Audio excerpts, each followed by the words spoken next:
Número 19. El afán investigativo le conduce al carnaval. Aunque aparenta previsión, con gran miedo se acerca. Todo es muy normal.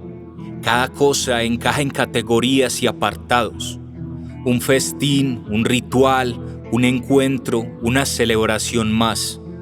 Pero en un instante, cual conjuro de antiguo mito, se vincula con otro espacio y con otro tiempo.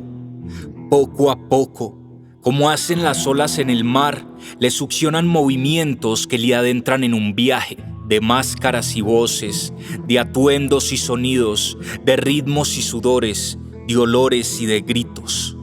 Su presión sanguínea está agitada, sus acciones torpes evitan el unísono.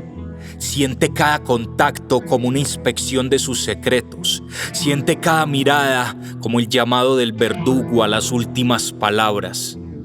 Allí se disuelven los conceptos. No alcanzan ni el caos, ni la hecatombe, ni el apocalipsis para definir ese momento. Y entonces, un profundo suspiro de esos que no saben del retorno le indica la salida de aquel evento. Se desplaza con un sentido genuino de supervivencia hacia el escape. Sin embargo, a punto de traspasar la línea que le dará la salvación, le abriga la duda más esperanzadora que haya tenido. ¿He vivido realmente el carnaval?